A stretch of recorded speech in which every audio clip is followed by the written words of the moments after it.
Sudah dong. Ya, baik. Ya, mudah-mudahan nggak ada lagi gangguan seperti kemarin. Oke. Saya lupa persisnya kita kemarin sampai mana ya, tapi mungkin saya kira-kira sampai di sini deh. Ya. Jadi kemarin saya sudah sebutkan bahwa kita punya 5 spesies Plasmodium ya yang menginfeksi manusia sampai saat ini. Dan di antara kelima spesies ini yang paling berbahaya ya bisa menimbulkan kematian pada manusia itu adalah P. falciparum ya. Nah, dari kelima spesies ini juga itu ada satu spesies yang tadinya dikenal hanya menginfeksi kera ya atau monyet ya. Kemudian ternyata pada tahun 2010 ya para peneliti menemukan bahwa Plasmodium knowlesi itu tidak hanya menginfeksi kera atau monyet, tapi juga bisa menginfeksi manusia, ya. Ya. Nah, kesulitan kita untuk Plasmodium knowlesi adalah kalau misalnya kita lihat gambaran morfologinya di bawah mikroskop, ya, maka morfologinya itu hampir sama atau mirip dengan P. falciparum dan P. malariae, ya. Sehingga kita tidak bisa mendiagnosis P. knowlesi secara mikroskopis, ya. Kita tahu kita tidak bisa lihat Plasmodium dengan kasat mata, ya. Kita harus melihat Plasmodium di bawah mikroskop, ya. Nah, untuk Plasmodium knowlesi itu kita nggak bisa mendiagnosisnya ya bahwasanya ini adalah Plasmodium knowlesi. Kenapa tadi? Karena secara morfologi dia mirip dengan P. falciparum dan P. malariae. Oh ya, karena mungkin ini kuliahnya sudah dari pagi ya, dan nanti 12.40 mau nyambung lagi. Kalau misalnya ada yang mau nyambi sambil makan, saya persilakan ya. Nah, kemudian salah satu-satunya cara untuk mendiagnosis pasti dari P. falciparum ini adalah dengan melakukan pemeriksaan molekuler, ya. Partisipan kita sampai saat ini 86 ya, berarti ada banyak yang tidak hadir. Nah, ini adalah jenis nyamuk Anopheles yang ada di Indonesia. Ini tidak perlu dihafal, ya, cukup diketahui saja bahwasanya kita punya banyak sekali spesies Anopheles, ya, yang bisa menjadi vektor untuk menularkan penyakit malaria. Ya, oke, kita lanjutkan. Oke, nah kemarin kita sudah membahas tentang etiologi. Kita sudah tahu nih, etiologi itu adalah penyebab ya. Kita sudah tahu penyebab dari penyakit malaria adalah protozoa yang kita sebut dengan Plasmodium. Ya, kita sudah tahu bahwa ada 5 spesies Plasmodium. Ya. Nah, untuk yang berikutnya kita akan melihat bagaimana epidemiologi ya dari penyakit malaria ini. Baik, kita lihat peta yang ada di slide ini ya. Ini diambil dari Malaria Report oleh WHO tahun 2019 ya. Jadi 2 tahun lebih kurang 2 tahun yang lalu kita lihat bahwasanya negara-negara yang terkena malaria itu adalah negara-negara tropis. Ya. Jadi yang diberi warna ini ya, ini adalah negara-negara yang terinfeksi atau secara epidemiologi ya merupakan daerah endemis malaria ya. Nah, kita lihat bahwa ini semua adalah negara yang terletak di daerah tropis dan juga subtropis ya. Tapi kalau negara-negara Eropa yang memiliki 4 musim ya, ada musim dingin di dalamnya, itu biasanya dia tidak endemis malaria ya. Kalaupun ada ya, mungkin sudah saya singgung, mungkin ya kemarin kalaupun ada maka itu adalah kasus impor ya, kasus yang didatangkan dari luar ya. Nanti kita lihat apa yang dimaksud dengan kasus impor ya. Nah, kemudian adik-adik bisa lihat di sini bahwasanya benua Afrika itu adalah yang paling affected ya, yang paling banyak terkena dari penyakit malaria ini. Kasus atau angka kejadiannya paling tinggi ya, dan Indonesia yang paling tinggi itu adalah daerah Papua ya. Kita lihat untuk wilayah, oke. kemarin kita sudah lihat videonya ya, bahwa the most vulnerable group itu adalah children under 5 dan juga pregnant women ya. Nah, ini adalah daerah di Indonesia. Ya, ini adalah peta penyebaran malaria di Indonesia tahun 2019 ya. Kita lihat ya bahwasanya hampir seluruh provinsi ya itu affected malaria ya. Hanya ada beberapa provinsi yang tidak ya, yang memang dari aslinya itu tidak ada kasus malaria di sana ya. Itu banyak di Pulau Jawa ya, daerahnya sudah putih nih. Putih itu artinya udah nggak ada lagi nih malarianya ya. Kemudian juga beberapa provinsi di Sumatera ya. Untuk di Sumsel sendiri itu masih ada 1 sampai 2 kabupaten ya yang malarianya belum tereliminasi. Ya, jadi masih ada kasus malaria di situ, namun tingkatnya adalah endemis rendah. Ya, ini warna hijau itu artinya endemisnya rendah. Ya. Nah, bagaimana klasifikasi dari endemis ini nanti kita juga akan lihat di slide yang berikutnya. Nah, ada yang bisa lihat di sini ya bahwasanya Provinsi Papua itu hampir semuanya berwarna pink, ya, orange dan merah tua. Ya. Jadi merupakan daerah endemis tinggi. Hanya ada beberapa kabupaten yang sudah masuk kategori endemis sedang dan endemis rendah. Ya, jadi memang di Papua ini sangat terkenal dengan malarianya. Ya, jadi banyak sekali teman-teman sejawat dari para dokter ya yang ketika bertugas atau ditugaskan di sana itu terkena malaria dan berakhir dengan kematian. Ya.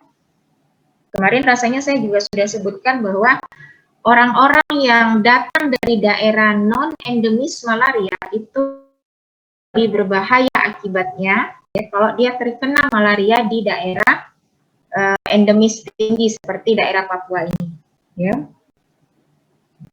Baik, kita lanjutkan. Oke. Jadi tadi kita sudah kenal nih, ada kata-kata endemis. Ya, apa sih sebetulnya yang dimaksud dengan endemis itu? Jadi endemik itu merupakan suatu istilah yang menyatakan adanya penularan atau transmisi yang terjadi secara alami ya di suatu daerah ya.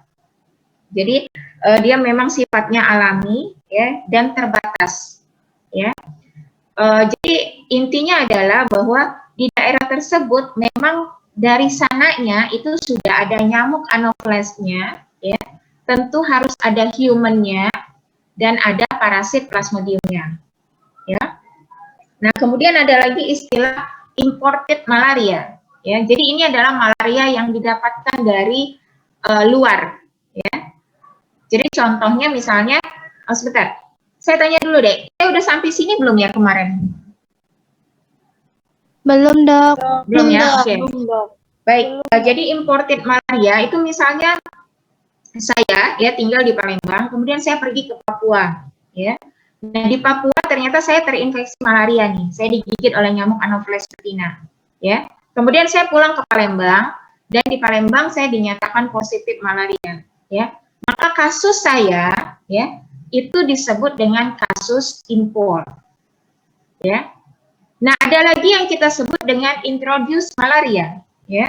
Apa itu introduced malaria? Introduced malaria adalah kasus yang diturunkan dari kasus impor. Jadi saya tadi positif malaria, ya. Kemudian saya di Palembang itu digigit oleh nyamuk Anopheles betina. Ya. Nah, si nyamuk ini otomatis di dalam tubuhnya itu juga ada parasit plasmodiumnya karena dia sudah menggigit saya. Ya. Nah, kemudian nyamuk ini nanti menggigit tetangga saya misalnya. Ya, sehingga dia juga ikut positif malaria.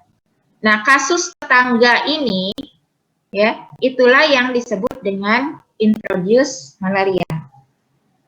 Ya. Nah, kemudian ada lagi istilah sporadik. Ya, sporadik ini biasanya kasusnya sedikit tapi tersebar. Ya, jadi dia seperti kasus luar biasa ya. Jadi ini bukan kasus yang memang aslinya ada di daerah tersebut, ya. Oke. Nah, kemudian tadi kita sudah lihat beberapa tingkatan dari endemisitas, ya. Ada endemisitas rendah, ada sedang, dan ada tinggi, ya. Nah, sebetulnya bagaimana sih cara dalam hal ini adalah Dinas Kesehatan ya yang berperan dan juga para peneliti menentukan tingkat endemisitas dari suatu daerah. Gimana sih caranya? Ya. Jadi yang pertama itu adalah berdasarkan pemeriksaan spleen, ya spleen atau limfa atau lien, ya. Spleen itu adalah suatu organ yang ada di dalam tubuh manusia yang letaknya di sebelah kiri.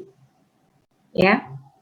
Nah, berdasarkan spleen index ya yang dinyatakan dalam persentase ya. Jadi berdasarkan pembesaran liennya ya. Pada anak-anak usia 2 sampai 9 tahun dan rata-rata pembesaran limfa pada orang dewasa. Ya. Nah, ini yang paling banyak dilakukan, spleen index. Ya. Kemudian cara lain yang juga bisa dilakukan itu adalah dengan menghitung jumlah parasit. Ini susah, ya, sulit dilakukan. Kenapa? Karena harus ambil darah. Ya, ambil darah, bikin apusan, kemudian lihat di bawah mikroskop, dihitung jumlah parasitnya. Ya, tentu ini butuh waktu, butuh tenaga, butuh dana, ya, sehingga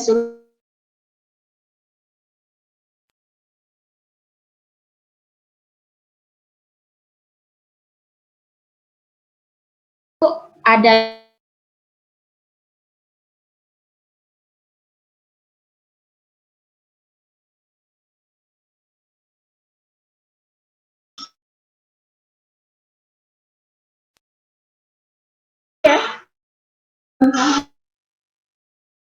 ya. Jadi oke. Sporozoid itu letaknya di dalam tubuh nyamuk Anopheles betina, ya. Jadi nyamuknya yang kita bedah, kemudian kita temukan sporozoidnya. Tentu ini lebih sulit lagi, ya, sehingga yang sering dilakukan itu adalah pemeriksaan pembesaran limfe atau spleen index. Ya. Sekarang pertanyaannya adalah kenapa organ limfa yang dijadikan indikator, ya? Kenapa pembesaran organ limfa yang dijadikan indikator untuk menentukan tingkat endemisitas dari suatu daerah terkait dengan malaria? Silakan. Seperti biasa saya membuka opsi ya untuk kalau ada yang bisa jawab dan tentu bisa membantu pada saat penilaian akhir nantinya, ya. Jawaban yang benar ataupun mendekati benar, ya. Silakan kalau ada yang mau. Yang kemarin sudah ada 2 orang ya, Dea Ika dan Angga Syaputra. Selain yang 2 orang itu, silakan kalau ada yang mau memberikan tanggapan. Ya, partisipannya ada 90 orang ya. Silakan. Kenapa organ limfa yang kita jadikan patokan untuk menilai endemisitas dari suatu daerah?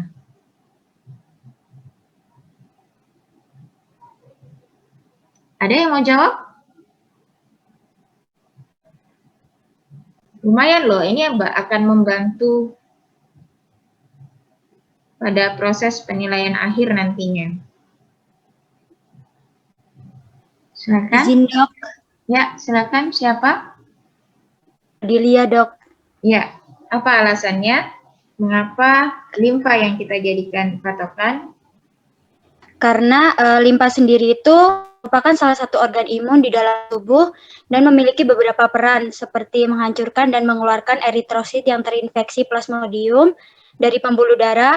Yang kedua, terlibat dalam proses eritropoiesis dan hematopoiesis dan pembentukan sel T dan sel B spesifik patogen terjadi pada pulpa putih limfa. Terlihat dari fungsi yang dimiliki limfa itu. Cukup. Ya, jadi sebetulnya sudah terjawab ya. Jadi salah satu peran penting dari organ limfa di dalam tubuh kita adalah menghancurkan eritrosit. Ya, ada yang tahu berapa usia sel darah merah kita normalnya? Berapa? Sel darah merah kita itu hancur ya, jadi nggak sama nih. sel darah merah kita itu dia perlu pembaruan, jadi nggak sama yang itu terus. Berapa usia normal sel darah merah kita? 100 sampai 1200 sampai 120 hari. 120 hari, Dok. Oke, 120 hari ya. Usia RBC kita normalnya adalah 120 hari. Itu kalau RBC-nya normal. Ya. Tapi kalau misalnya di dalam RBC kita ada benda asing, ya, dalam hal ini adalah Plasmodium, ya, maka tubuh kita akan bereaksi, ya, sistem imun kita akan bereaksi untuk menghancurkan benda asing tersebut. Ya, kita tahu kita punya makrofag, kita punya neutrofil, ya, sebagai sistem imun yang fungsinya untuk menghancurkan benda asing di dalam tubuh kita. Ya, kita tahu bahwa Plasmodium itu ada di dalam RBC. Akibatnya adalah tubuh kita akan mengenali bahwa oh ini RBC nggak normal nih. Ini RBC harus dihancurkan. Walaupun usianya belum 120 hari, tapi ini harus dihancurkan. Ya, karena di dalamnya tuh ada Plasmodium, ada benda asing. Ya, bayangkan kalau misalnya di dalam tubuh kita ada begitu banyak RBC yang terinfeksi. Ya, maka tubuh akan melakukan atau melawan RBC yang terinfeksi tersebut, ya, supaya bersih dari Plasmodium. Akibatnya sebelum 120 hari RBC akan dihancurkan, akan banyak dihancurkan, ya. Akibatnya adalah organ limfa itu akan bekerja semakin keras. Ya, yang normalnya dia hanya menghancurkan per 120 hari, ini dia akan menghancurkan lebih sering dan lebih banyak. Sehingga dengan semakin kerasnya limfa bekerja, maka organ tersebut lama-kelamaan akan mengalami pembesaran. Ya, nah di daerah endemis ini sering terjadi, ya, pembesaran limfa ini akibat penghancuran dari RBC yang terus-menerus, ya. Oke.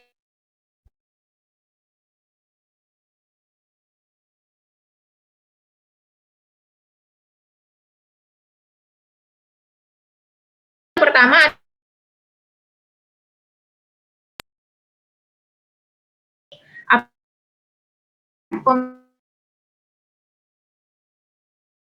tahun kurang dari 10%. Bagaimana cara menghitung? Jadi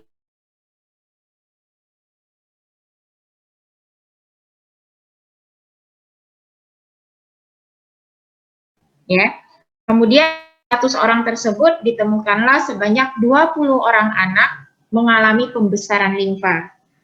Ya. Maka persentase pembesaran limfanya adalah 20/100, ya, dikali 100%. Didapatkanlah angka sekian. Ya, kemudian kita lihat dia masuk kategori yang mana. Ya. Lalu ada lagi kategori mesoendemik, ya, ini endemis sedang. Ya, pembesaran limfanya 11-50%. Lalu ada hiperendemik, ya, ini pembesaran limfanya 50%, tapi pada orang dewasa itu juga mengalami peningkatan lebih dari 25%.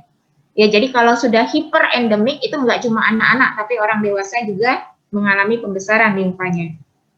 Ya. Lalu ada satu lagi kategori holoendemik, itu pembesaran limfa pada anak-anak usia 2-9 tahunnya lebih dari 75%, tapi pada orang dewasa justru rendah. Rendah ini maksudnya tidak mengalami pembesaran, ya. Ini biasanya pada daerah-daerah yang orang-orang dewasanya sudah relatif imun, ya, sudah kebal terhadap infeksi malaria, ya. Oke, kita udah selesaikan 2 bahasan, ya, ada etiologi, ada epidemiologi. Lalu kita lihat bagaimana siklus hidupnya. Ya, jadi kalau kita bicara parasit itu kita pasti akan selalu bicara tentang siklus hidup dari parasit tersebut, ya. Kita tahu bahwa Plasmodium itu menginfeksi manusia, ya. Tapi kita juga tahu bahwasanya Plasmodium ini ditularkan oleh gigitan nyamuk Anopheles betina. Artinya apa? Plasmodium itu punya 2 hospes. Ya, kalau masih ingat, ya, kemarin ada monoksen dan ada poliksen. Ya. Nah, Plasmodium itu masuk dalam kategori parasit yang punya lebih dari satu hospes. Ya. Nah, pada siklus hidupnya itu ada 2 fase karena dia punya 2 hospes. Ya. Yang pertama yang kita sebut dengan fase intrinsik. Ya. Ini terjadi di dalam tubuh manusia. Yang ini, gambar yang ini. Ya, ini yang terjadi di dalam tubuh manusia. Namanya fase intrinsik. Atau kita sebut juga dia fase aseksual. Kenapa aseksual? Tentu karena tidak ada atau tidak terjadi perkawinan. Ya. Di dalam tubuh manusia. Si plasmodiumnya ini, ya. Atau kita sebut juga dia fase skizogoni. Ya. Kenapa skizogoni ya? Nanti kita lihat karena di dalam tubuh manusia itu nanti akan terbentuk skizon. Ya. Lalu ada lagi yang kedua ya, siklus hidupnya itu adalah fase ekstrinsik. Ekstrinsik itu artinya di luar tubuh, ya. Terjadinya di dalam tubuh nyamuk Anopheles betina. Ya. Kita sebut juga dia fase seksual. Kalau fase seksual artinya si plasmodiumnya ini akan mengalami perkawinan antara yang jantan dan yang betina. Ya. Atau kita sebut juga dia sporogoni. Ya. Sporogoni, kenapa kita sebut dia sporogoni? Karena menghasilkan sporozoid. Ya, nanti kita lihat lebih detailnya ya. Ini pengantarnya saja. Oke. Nah, ini nanti istilah-istilah di dalam morfologi plasmodium yang harus kalian kenali dan hafalkan ya. Di dalam tubuh manusia itu nanti ada yang namanya skizon. Skizonnya ada 2, ada yang di dalam sel hati dan ada yang di dalam darah. Ya. Nah, skizon ini adalah kantong. Ya, dia berbentuk seperti kantong. Dan di dalamnya itu kita sebut dengan merozoid. Ya, ini sama nih. Ini semuanya plasmodium ya. Ini hanya memberikan nama pada stadium-stadiumnya, stadium perkembangan hidupnya. Ya. Nah, kemudian skizon ini nanti akan pecah, ya merozoidnya keluar. Kemudian dia akan berubah menjadi apa yang kita sebut dengan trofozoid. Ya, trofozoid kita sebut juga dia bentuk cincin, ya karena nanti bentuknya mirip dengan cincin. Ya. Kemudian masih di dalam tubuh manusia itu ada satu stadium lagi yang kita sebut gametosit. Ya, gametosit ada yang female dan ada yang male. Ya. Tapi walaupun ada female, ada male, itu tidak terjadi perkawinan.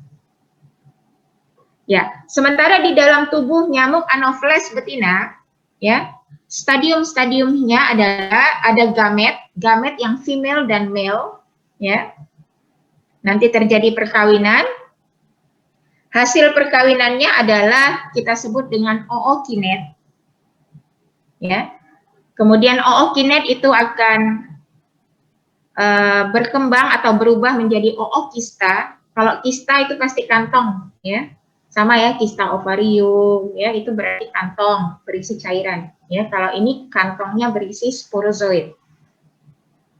Ya. Nah, kemudian stadium akhir perkembangan di dalam tubuh nyamuk Anopheles betina adalah yang kita sebut dengan sporozoid. Ya. Nah, sporozoid inilah yang ketika ada nyamuk menghisap darah manusia, maka sporozoidnya ini yang akan masuk ke dalam tubuh manusia dan menginfeksi manusia tersebut.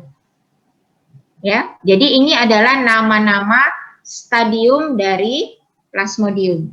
Ya, semua jenis plasmodium itu namanya sama seperti ini.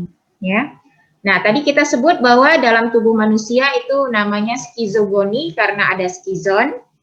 Ya, dan di dalam tubuh nyamuk Anopheles betina kita sebut sporozoid karena sporogoni karena ada sporozoid.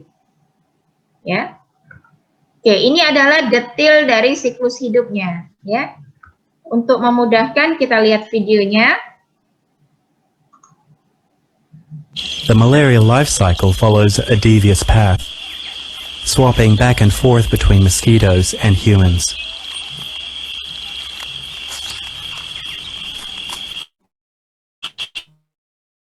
area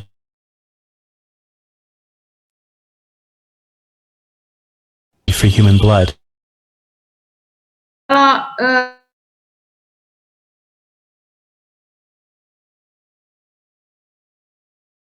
ada suaranya nggak? Keluar.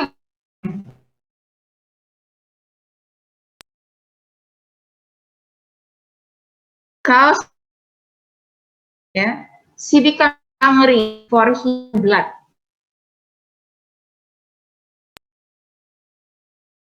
Ya, maka lapar ya dan ingin menghisap darah manusia. Jadi nggak semua nyamuk Anopheles betina yang akan menggigit manusia, hanya yang pregnant ya yang akan menggigit manusia. Ya. Tujuannya apa? Kenapa dia butuh darah manusia? Nanti kita lihat di akhir tayangannya. Ya, ya ini nyamuk yang sedang menghisap darah manusia ya. During the bite, she injects saliva to stop the blood from Ya, kita tahu ya bahwasanya Allah itu sudah memberikan tubuh kita, sudah memberikan semua perangkat di dalam tubuh kita itu dengan begitu sempurna ya. Jadi kalau misalnya kita terluka, ya misalnya teriris pisau saja ya, maka tubuh kita itu akan mempunyai mekanismenya sendiri untuk menghentikan pendarahan ini ya. Kalau misalnya pendarahannya besar, tentu nggak bisa cuma dengan mekanisme pembekuan darah ya. Tapi kalau lukanya kecil, ya tubuh kita akan berusaha untuk membuat supaya darah tersebut membeku, ya, sehingga darahnya nggak keluar terus-menerus. Nah sama, ketika nyamuk menghisap darah kita, ya, itu kan artinya kita terluka, ya, karena dia memasukkan probosisnya ya, sumutnya itu ya ke dalam kulit kita. Ya, harusnya darah kita membeku nih. Ya, karena itu sama dengan peristiwa terluka. Ya, nyamuk ini dia ketika dia menghisap darah manusia, dia akan mengeluarkan salivanya. Saliva itu adalah air liurnya. Ya, jadi nggak cuma dia narik darah kita, tapi saliva dia juga ikut keluar. Ya, masuk ke dalam peredaran darah, ya, sehingga di dalam salivanya si nyamuk ini ada suatu zat, ya, yang bisa mencegah supaya darah kita tidak membeku. Akibatnya adalah nyamuk terus-menerus nih menghisap darah kita. Dia bisa menghisap darah kita sampai perutnya terasa cukup, ya. Coba kalau misalnya darah kita membeku, tentu dia nggak bisa tuh narik darah kita yang cair, ya. Nah, ketika dia mengeluarkan salivanya itulah, ya, sporozoid yang tadi ada di dalam kelenjar liur nyamuk, ya, itu juga ikut keluar, ya. Sporozoid itu adalah salah satu stadium dalam siklus hidupnya si Plasmodium. Ya, oke, kita lanjutkan dulu. Ya, ini sporozoidnya, ya. Her infected saliva also carries the malaria Jangan parasite. dibayangkan cuma satu sporozoidnya, ya. Ketika dia sekali mengeluarkan salivanya itu ada ribuan sporozoid yang keluar, ya. Ini animasinya saja. Ya, dia masuk dalam peredaran darah. The parasite rides the bloodstream like a network of roads, seeking its first target. The core of your body's blood system, the Ya, liver. ternyata dia nggak langsung menginfeksi RBC, ya, dia belum bisa tuh, sporozoid belum bisa masuk dalam RBC, ya, tapi dia mencari dulu organ pertama yang menjadi targetnya yaitu hati, ya, hatinya manusia kita lihat, ya, ini adalah sel hati kita ya. Sinusoid atau sel hati, hepatosit. Sensing its arrival at the liver, the parasite searches for an exit. Ya, dia berusaha masuk dalam sel hati, ya, hepatosit kita.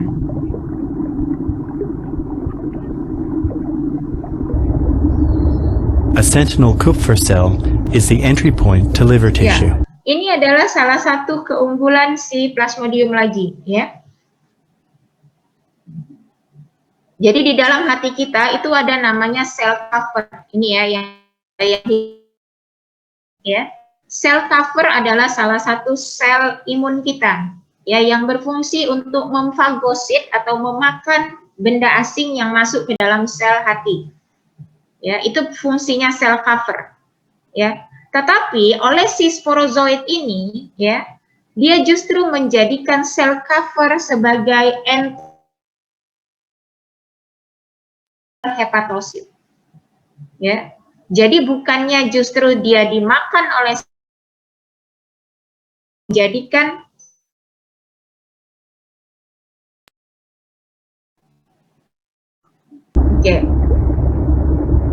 Leaving the blood, the parasite infects a liver cell, killing one or more other cells on its way. Sel-selnya menjadi mati, ya sel-selnya ada yang menjadi mati, ada yang tetap. Over the next few days, the parasite undergoes hundreds of nuclear divisions, copying its DNA over and over again. Sporozoid yang satu tadi ya sudah masuk dalam sel hepatosit, dia akan membelah diri. Membelah diri menjadi banyak ya. Ingat tidak ada perkawinan di sini ya. Dia akan membelah diri ya, kemudian membentuk kantong yang kita sebut dengan skizon hati. Ya. Nah, skizon hati ini itu berisi sporozoid tadi yang sudah membelah diri, yang kita sebut sekarang namanya adalah merozoid. Ya. Jadi skizon itu ya berasal dari sporozoid yang tadi membelah diri, ya. Oke. A single infected liver cell can create thousands.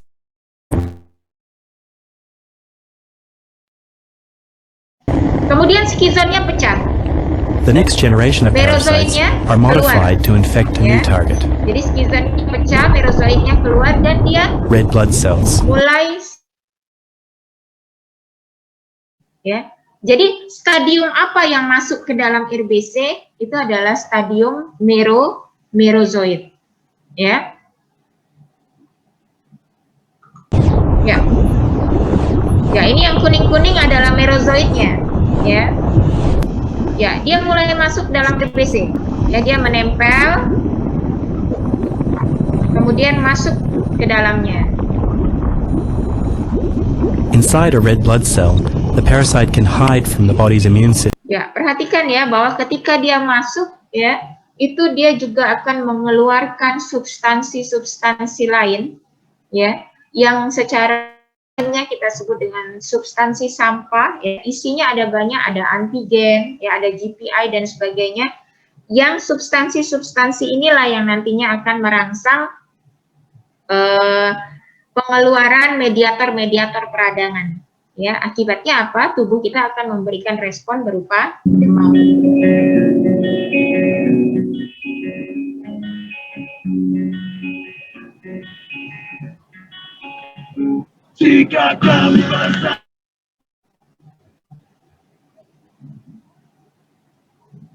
Ya, maka tubuh kita akan memberikan respon berupa demam, ya. Okay.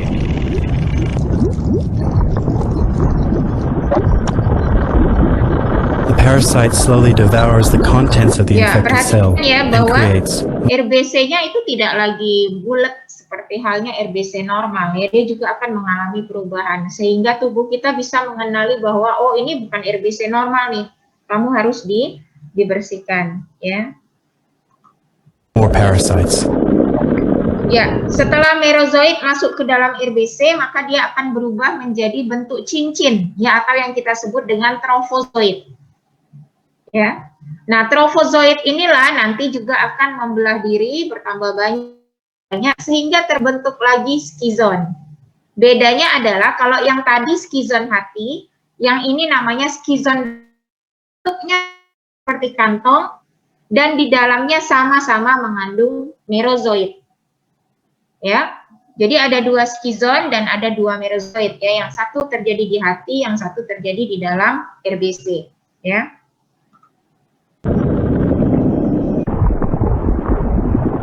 The infected cell is sticky and gets onto blood vessel walls. Ya, di sini dia juga sebutkan bahwa RBC yang terinfeksi itu cenderung sticky, ya, lengket dengan dinding pembuluh darah.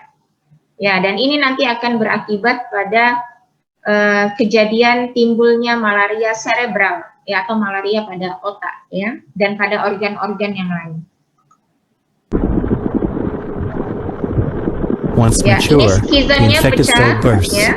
spreading more parasites through the Merozoitnya bloodstream. keluar dan masuk ke dalam RBC yang baru, ya. Ya, ya, ada Malaria suffer fever, loss of blood, convulsions, brain damage, and coma. This year, 10% of people on Earth will be struck dead with malaria. Countless millions have been killed by it. Most people who die from the disease are pregnant women and children under the age of 5. Ya, itu tadi siklus pada tubuh manusia. Ya, sekarang kita lihat siklus pada tubuh nyamuk Anopheles betina, ya.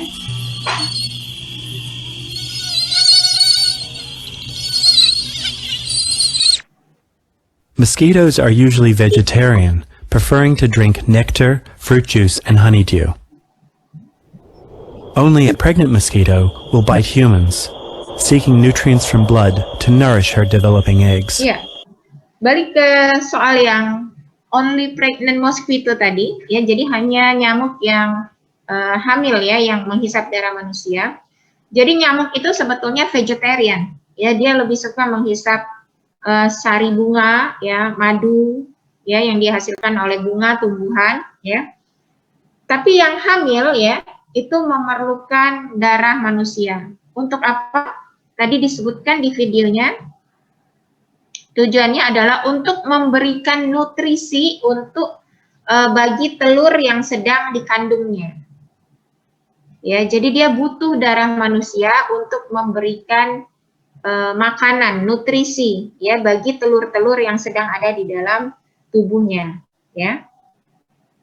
Dan ketika dia menghisap darah manusia yang di dalam tubuhnya ada plasmodium, ya, maka dia juga sebetulnya ikut terinfeksi. Ya, plasmodiumnya juga ikut masuk. Semua stadium bisa masuk dalam tubuhnya, dalam tubuh si nyamuk. Ya, tetapi yang bisa bertahan hidup itu cuma satu stadium, yaitu gametosit. Trofozoitnya tidak bisa bertahan, mati di dalam tubuh nyamuk, ya. Merozoitnya juga, skizonnya juga, ya. Yang hanya bisa bertahan di dalam tubuh nyamuk Anopheles itu hanya stadium gametosit jantan dan gametosit betina, ya.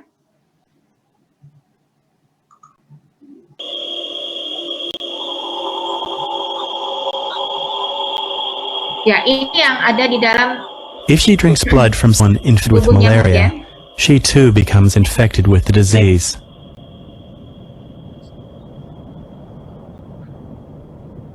The tiny drop of blood filling the insect's stomach is teeming with malaria ini adalah darah parasites. manusia yang ada di dalam perut nyamuk, ya. Ya. Nah, ini plasmodiumnya, ya.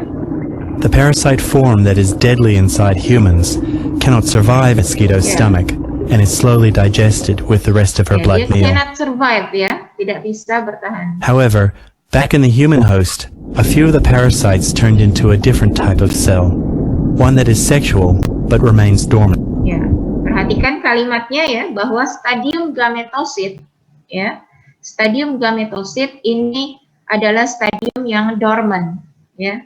Artinya dia tidak akan menimbulkan keluhan klinis bagi si penderita malaria.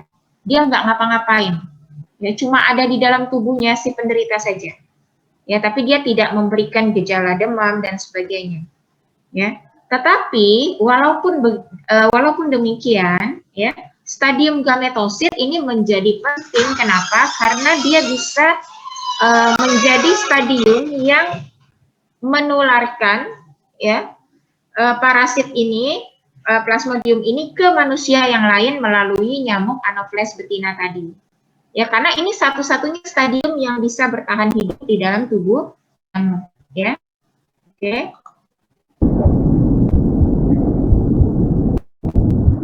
Malaria set is triggered when the warm human blood begins to cool inside the Ya, insect's dia stomach. menjadi aktif ya. Yang ini yang betina, yang ini yang jantan. The female form of parasite matures into an egg. Ya, yang betina jadi sel telur, ya. Yang jantan jadi sel sperma. The male form takes a while longer to mature into sperm. Kemudian terjadi perkawinan. Ingat ya, perkawinan hanya terjadi di dalam tubuh nyamuk Anopheles This vaginae. sperm is from an earlier feed. Ya, terjadi perkawinan ya, pertemuan antara sel ovum dan sel sperma.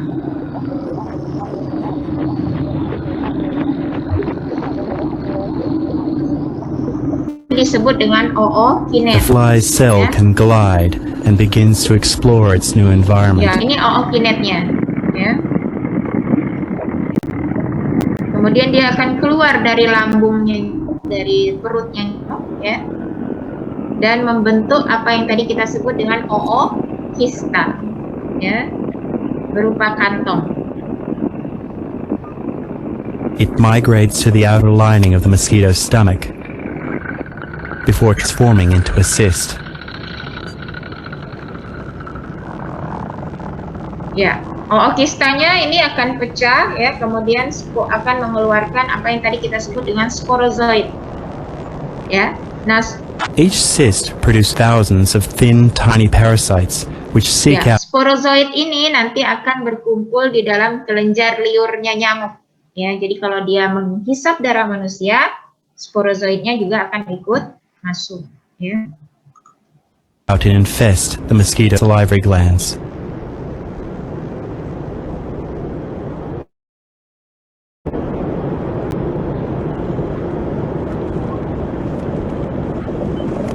The next time this mosquito bites a victim, the malaria parasite will ride in with her saliva and infect another human.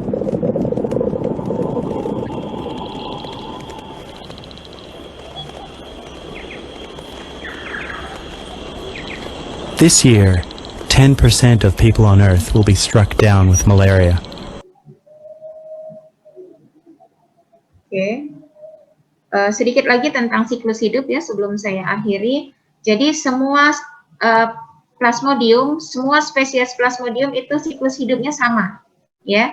Hanya saja pada Plasmodium vivax dan Plasmodium ovale, ya, ada suatu stadium yang kita sebut dengan stadium hypnozoid.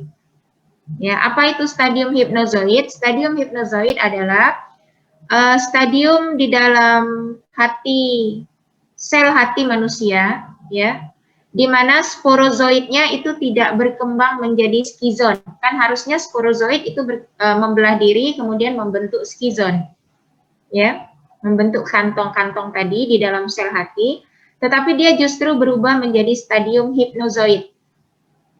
Sesuai dengan namanya, hypno, ya, artinya dia sifatnya dormant, istirahat, dia nggak ngapa-ngapain, ya. Kapan dia menjadi aktif? Dia bisa menjadi aktif dan berubah menjadi skizon kalau si penderita ini mengalami penurunan daya tahan tubuh atau mengalami penurunan imunitas tubuh, ya.